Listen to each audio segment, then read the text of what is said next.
Dan pemirsa untuk mengupas lebih dalam mengenai COVID-19 dan bagaimana Liga 1 akan terus berjalan, saat ini kami telah tersambung dengan Dr. Alvan Azhar, dokter tim dari PSIS Semarang. Dokter, dari kacamata seorang dokter, seperti apa atau sebesar apa sih peluang Liga 1 ini untuk terus diteruskan di tengah merebaknya COVID-19 yang terjadi sekarang, Dok? Baik, untuk sekarang kalau untuk Liga 1 ini masih ada kesempatan untuk bisa terus berlangsung ya, karena kita juga berterima kasih ini kepada pemerintah yang sudah bisa untuk mengisolasi beberapa pasien, kemudian tidak terlalu merebak sehingga, menurut kami dari beberapa dokter tim yang ada di Liga 1 ini masih tidak sangat mempengaruhi sekali terhadap keberlangsungan, kompetisi liga. Ya, Dokter Alvan, kalau tadi Anda menyebutkan bahwa sebenarnya kompetisi masih bisa dilanjutkan, artinya masih ada kesempatan bagi Liga 1 ini untuk terus melangsungkan kompetisi secara normal. Lalu seberapa aman, Dok, kalau misalnya kompetisi ini dilangsungkan secara normal? Karena kalau kita tahu di Eropa ada pengosongan stadion, bahkan ada beberapa laga yang ditunda, bahkan untuk beberapa kompetisi seperti Serie A ini juga akhirnya harus dihentikan untuk sementara, Dok. Ya, baik kalau di Indonesia mungkin kami juga menunggu apa-apa dari pemerintah, khususnya dari Departemen Kesehatan, apakah kegiatan-kegiatan yang dia mengundang banyak publik begitu menjadi satu itu menjadikan suatu apa namanya hal yang mengkhawatirkan. Karena memang ada beberapa yang sudah ditunda, seperti Persija lawan Persebaya juga ditunda, kemudian beberapa pertandingan internasional juga ditunda. Itu, kami laksanakan, tetapi kami juga meminta kepada panpel setempat itu untuk mengantisipasi edukasi kepada penonton, mungkin bisa diberikan, alat-alat seperti preventif masker, kemudian juga, thermoscan sebelum banyak sekali penonton yang masuk ke stadion dan juga mungkin bisa diberikan hand sanitizer kepada para penonton yang mau memasuki ke, lapangan ini sebagai beberapa langkah antisipasi.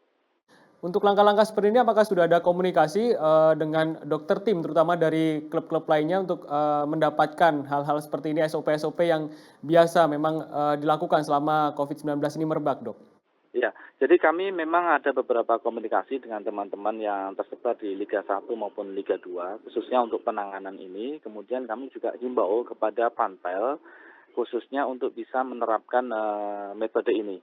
Karena selain kita juga mengedukasi kepada pemain, di mana kita akan memutus rantai-rantai penyebaran virus. Karena kita tahu sendiri bagaimana penyebarannya, port entry-nya adalah lewat mata, hidung, mulut, sehingga kita batasi mereka, mengedukasi mereka, jangan sampai mereka sering kontak dengan fasilitas-fasilitas umum yang itu sering kita lakukan. Contohnya saat kita away begitu kan, saat away kita naik pesawat, kemudian mungkin naik kereta ataupun bis, ini kita antisipasi mereka jangan sering menggunakan fasilitas umum seperti mungkin pegangan eskalator, kemudian pegangan di bis. Nah, kalau ataupun itu tidak bisa, kita sarankan mereka untuk melakukan cuci tangan yang kita ajarkan ke mereka dan juga cuci tangan dengan paling tidak hand sanitizer untuk memudahkan mereka memutus rantai penularan virus tadi. Baik, untuk yang terakhir, Dok, di PSIS sendiri apakah tim dokter melakukan treatment atau mungkin ada peraturan terbaru untuk para pemain guna mencegah COVID-19 ini, Dok?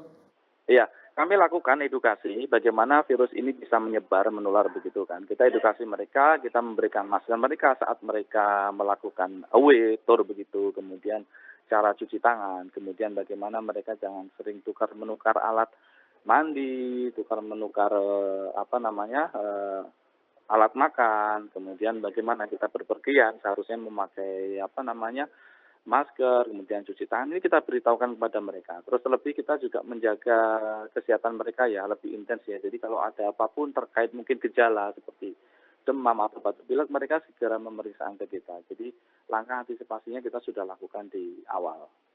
Dok, maaf satu pertanyaan lagi, untuk dari pemain asing sendiri terutama bagaimana responsnya, Dok? Ya, pemain asing ini banyak komunikasi, terutama kalau saya di tim itu mereka banyak komunikasi karena mereka sering membaca ya. Mereka sering membaca, terutama mungkin ada rekan-rekan mereka yang datang dari luar, ataupun mereka mungkin mengurus izin tinggal atau visa di Singapura, mereka juga ada antisipasinya.